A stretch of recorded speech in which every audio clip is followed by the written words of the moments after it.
When my supervisor deleted an entire year of my work and told the board I was incompetent, I didn't scream. I didn't cry. I just sat there in that cold conference room watching her smile, and I thought about my daughter. I thought about the promise I made to her when she was 7 years old. I told her that hard work always wins. I told her that honesty always rises to the top. And in that moment, watching my career crumble in front of 12 executives who believed every word she said, I wondered if I had lied to my little girl. My name is Caroline and I'm 42 years old. I've worked in project management for nearly 2 decades.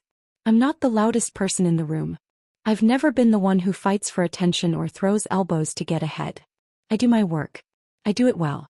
I go home to my daughter Emma, who's now 15, and I try to be the kind of mother who teaches her that integrity matters more than office politics.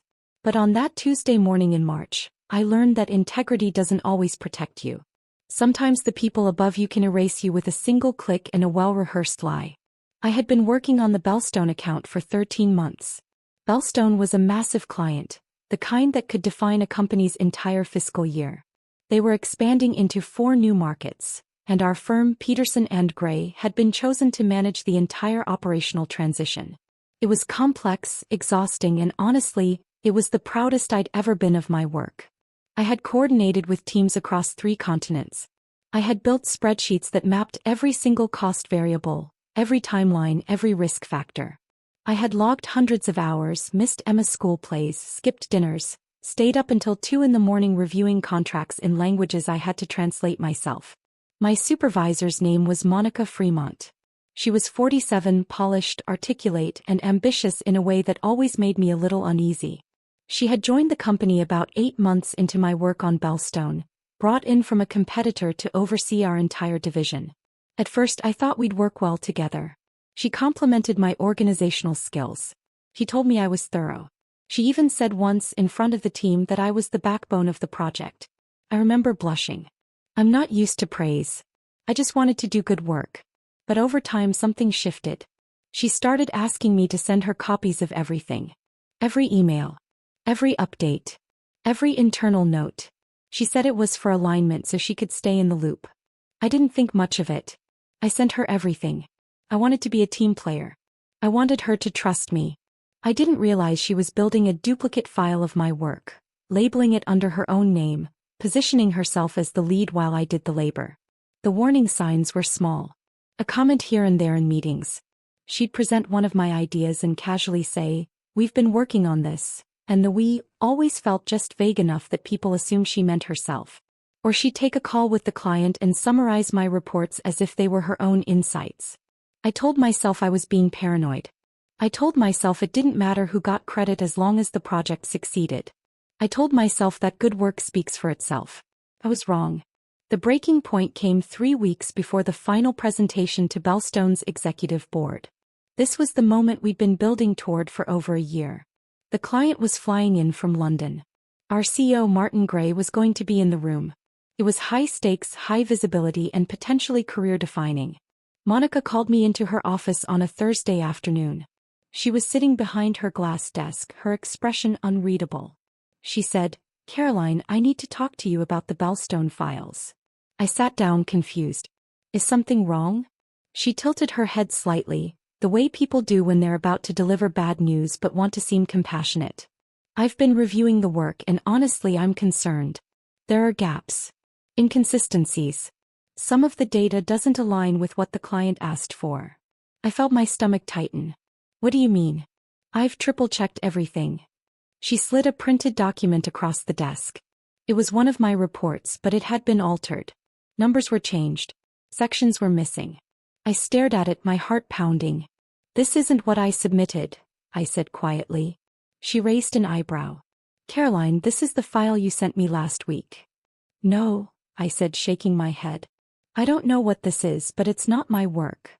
She sighed and I could see the pity in her eyes. "It was rehearsed. I know you've been under a lot of stress. Single mom, long hours. I get it. But I can't let this go to the client in this condition. I'm going to have to take over the final presentation." I felt like the floor had disappeared beneath me. "Monica, I've been working on this for over a year. I know this project inside and out. If there's an issue, let me fix it." She shook her head. It's too risky. I'll handle it from here. You can support in a background capacity. I left her office in a daze. I went back to my desk, opened my files and checked every single document I had saved. Everything was correct. Everything was exactly as I had built it. I compared my versions to the ones she had shown me. They didn't match. She had edited them. She had sabotaged my work and then blamed me for the errors. I didn't know what to do. I didn't have proof that she had altered the files. It was her word against mine and she was the supervisor. I thought about going to HR, but I'd heard the stories. HR protects the company, not the employee. I thought about confronting her again, but I knew she'd just deny it. I felt trapped. I felt invisible. That night, I sat on the edge of Emma's bed and watched her sleep. She had my nose, my stubborn chin. She was so sure of the world, so convinced that fairness was real. I didn't want to tell her what had happened. I didn't want her to see me as weak. So I kissed her forehead and whispered, "I'll fix this, baby. I promise." But I didn't know how. The days leading up to the presentation were a blur. Monica barely spoke to me. She worked behind closed doors, supposedly refining the materials. I wasn't invited to the prep meetings. I wasn't copied on emails. I had become a ghost in my own project. My colleagues noticed. A few of them asked if I was okay. I smiled and said I was fine. I didn't want to seem bitter. I didn't want to be the person who complains. The morning of the presentation, I arrived early. I wore my best blazer, the navy one Emma said made me look like a superhero. I told myself that even if I wasn't presenting, I'd be in the room. I'd see it through. Monica was already there, reviewing slides on the big screen. She looked calm, confident. She glanced at me and gave a tight smile. "You're here early," she said. "I wanted to be here," I replied. She nodded. "You can sit in the back. Take notes if you'd like." I sat in the back. The Bellstone executives arrived at 9. There were 4 of them, led by a man named Richard Calloway. He was in his 50s, gray hair, sharp eyes, the kind of person who didn't miss details. He shook hands with Martin Gray, RCO, and then took his seat at the head of the table. Monica stood at the front of the room, poised and polished, and began the presentation. And it was flawless. Because it was my work. Every slide, every data point, every strategic recommendation, it was mine. She had taken everything I had built and presented it as her own. She spoke with authority, answered questions with ease, and received nods of approval from both the client and RCO. I sat in the back, my hands folded in my lap, and I felt something inside me break. Not loudly. Not dramatically. Just a quiet, aching crack, like ice splitting in the cold. When the presentation ended, Richard Calloway stood and shook Monica's hand. "Excellent work," he said. "This is exactly what we needed." Monica smiled. "Thank you. It's been a team effort, of course." She didn't look at me. Martin Gray clapped her on the shoulder. "Monica, this is outstanding. I'm impressed." And then Richard turned to the room. "I'd like to thank everyone involved. This kind of detailed, thoughtful work doesn't happen by accident." His eyes scanned the room, and for a brief moment they landed on me. "I'm sure there were a lot of hands in this." I nodded slightly, but I didn't speak. What could I say? The meeting ended. People filed out. I stayed in my seat, staring at the blank screen. I thought about all the nights I'd spent working. I thought about the times I'd told Emma I couldn't play because I had to finish a report. I thought about the promise I'd made to myself when I started this career, that hard work would be enough. I was about to leave when my phone buzzed. It was an email. The subject line read, "Urgent, Bellstone follow-up." I opened it. It was from Richard Calloway. "Caroline, I'd like to speak with you directly about the Bellstone project. Please call me at your earliest convenience. This is time-sensitive." My heart stopped. I read the email 3 times, trying to understand. Why would the client want to speak to me? Monica had just presented. Everything had gone perfectly. I looked around the empty conference room, my hands trembling slightly, and I dialed his number. He answered on the second ring. "Caroline," he said, his voice steady and calm. "Thank you for calling." "Of course," I said, trying to keep my voice even. "How can I help you?" There was a pause. Then he said, "I wanted to talk to you because I've been working with your team for over a year, and I know exactly who's been doing the work." I felt my breath catch. He continued, "I've been copied on every email. I've seen every update, every revision, Every late-night response. I know it's been you, Caroline. Not Monica. I didn't know what to say. When I sat in that presentation this morning, he said quietly, and I watched her take credit for your work, I was furious. But I didn't want to embarrass her in front of your CEO. I wanted to handle this correctly.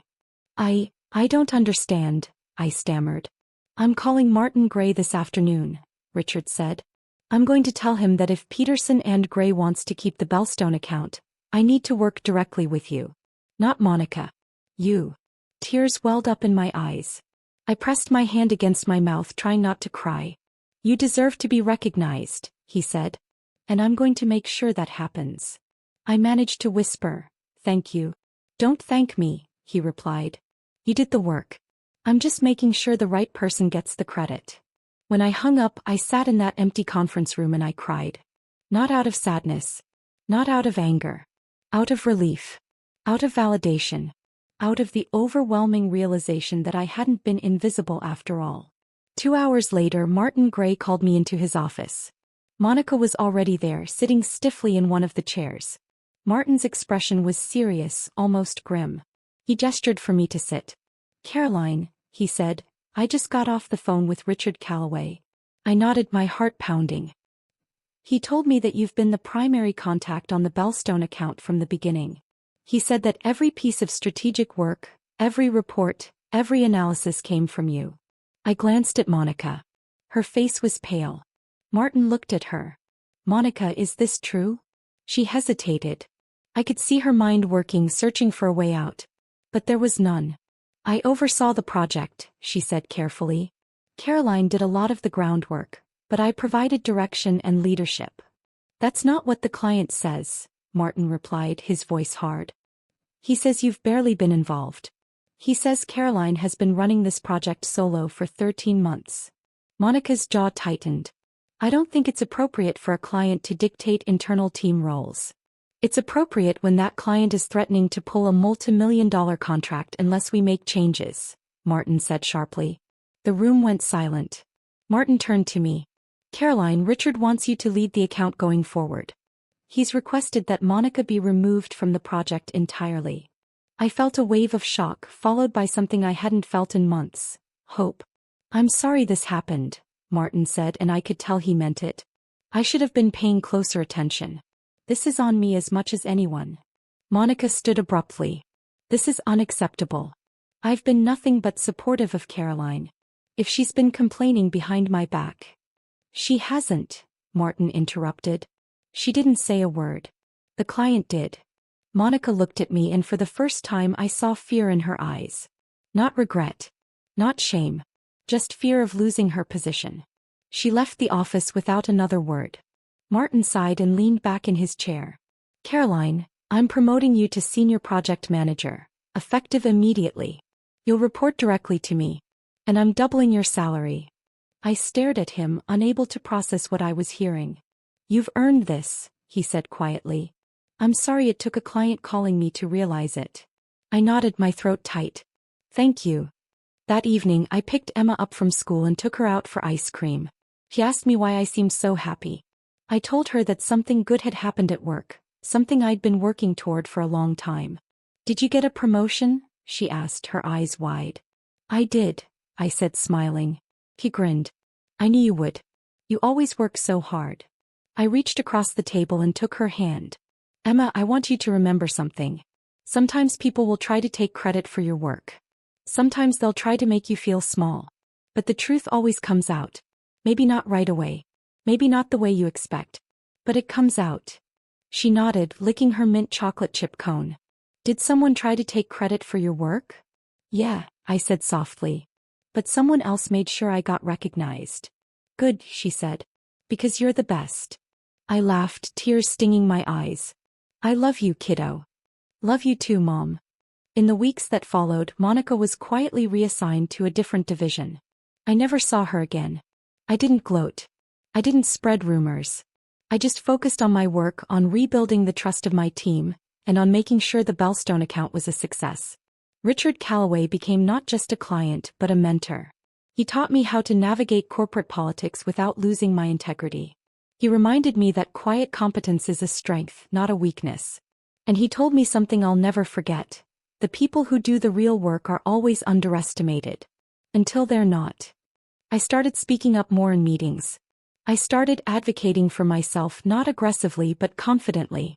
I learned that being kind doesn't mean being silent. I learned that humility doesn't mean invisibility. I also started keeping better records. I documented everything. Not out of paranoia but out of self-respect.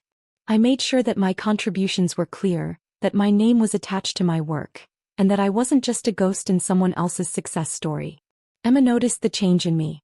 She said I seemed lighter, more confident. I told her that I'd learned an important lesson, that you have to protect your own value because not everyone will do it for you. One Saturday afternoon, about 6 months after the promotion, I was cleaning out my office at home and I found an old journal from when Emma was little. I flipped through the pages and found an entry I'd written when she was 5. It said, "I want Emma to grow up believing that good people win. I want her to see me as proof." I closed the journal and smiled. I hadn't always felt like proof. I'd felt like a fool, like someone who worked hard and got nothing in return. But in the end the work did speak. Maybe not on its own. Maybe it needed a witness, someone like Richard who cared enough to speak up. But it spoke. I thought about Monica sometimes. I wondered if she ever regretted what she did. I wondered if she ever looked back and wished she'd chosen integrity over ambition. But mostly I just hoped she learned something. I hoped she realized that stealing someone's work doesn't make you successful. It just makes you empty. As for me, I kept working. I kept showing up. I kept teaching Emma that honesty and effort matter, even when the world doesn't seem to care. Because eventually someone will notice. Eventually the truth will find its voice. And when it does, you'll be ready. I'm still at Peterson and Gray. I've been promoted twice more since that day in Martin's office. I lead a team of 12 people now and I make sure every single one of them gets credit for their work. I make sure their names are on the reports. I make sure they're in the room when decisions are made. I make sure they know that their contributions matter. Because I remember what it felt like to be erased.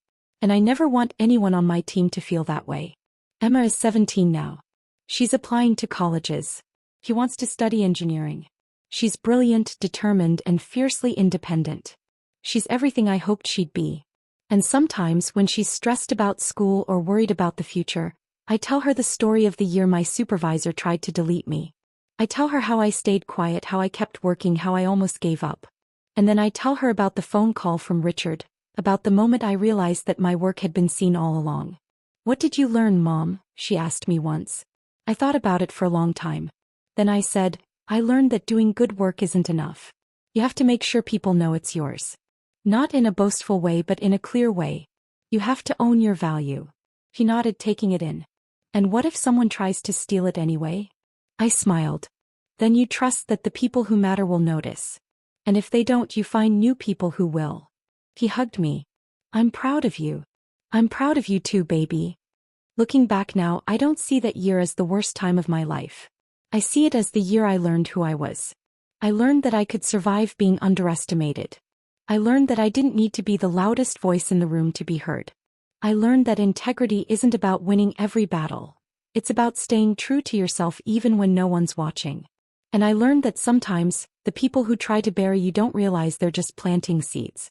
Monica tried to delete my work. She tried to erase my contributions. She tried to take everything I had built and claim it as her own. But she couldn't delete the relationships I had built with the client. She couldn't erase the emails, the late-night calls, the detailed reports that had my name on them. She couldn't take away the respect I had earned through consistency, through follow-through, through simply showing up and doing the work. She thought she could rewrite the story. But the story was already written. And it had witnesses. I think about that conference room sometimes, the one where I sat in the back and watched her present my work. I think about how small I felt, how powerless. But I also think about the phone call that came 2 hours later, the one that changed everything. And I realized that my power was never in the room. It was in the work. It was in the year of early mornings and late nights. It was in the emails I sent at midnight and the problems I solved when no one was looking. That's the power no one can take from you. I'm not angry at Monica anymore. I don't wish her harm. I just hope she learned something. I hope she realized that shortcuts don't lead anywhere worth going. I hope she found her own path, one built on her own work, her own effort, her own integrity. But mostly I just hope she's okay. Because I know what it's like to feel desperate, to feel like you're not enough, to feel like you have to take from others to survive. I don't excuse what she did. But I understand the fear that drives people to do terrible things. I've been on both sides now. I've been the person who was erased, and I've been the person with the power to make sure others are seen. And I choose to see people. I choose to recognize their work. I choose to give credit where it's due. Because I know what it feels like when someone doesn't. Emma asked me once if I ever doubted myself during that time. I told her the truth. I doubted myself every single day. I wondered if I was imagining things. I wondered if I was being paranoid.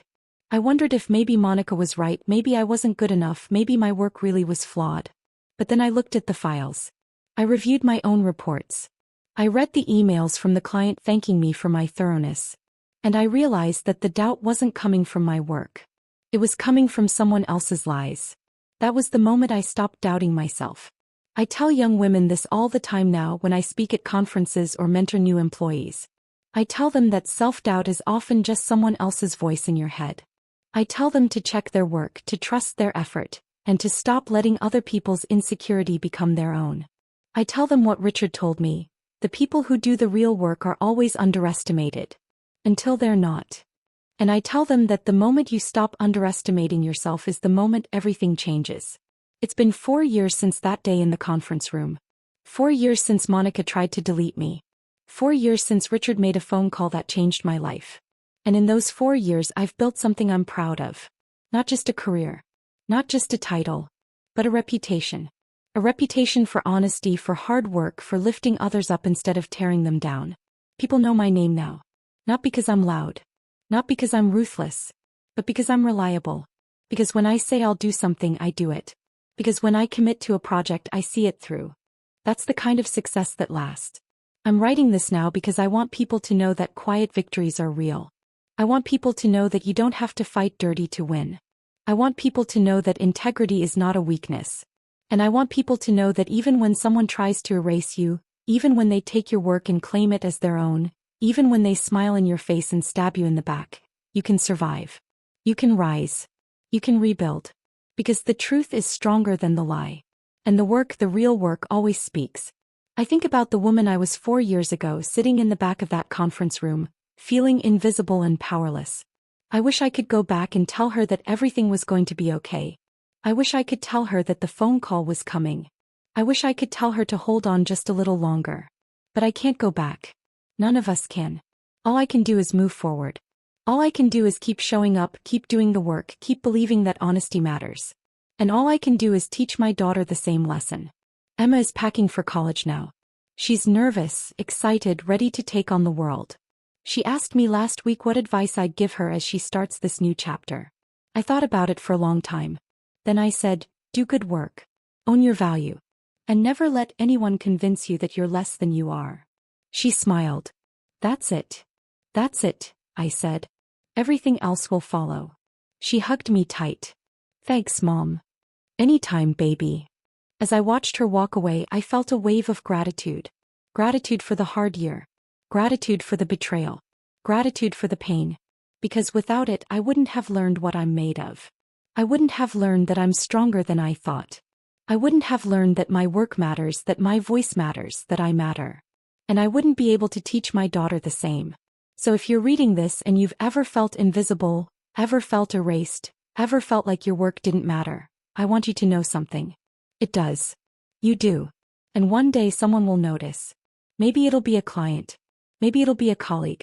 Maybe it'll be your own reflection in the mirror, finally seeing yourself clearly. But it will happen. And when it does, you'll realize that all those late nights, all those long hours, all that quiet, unnoticed effort, it wasn't for nothing. It was building something. It was building you. And no one, no matter how hard they try, can delete that.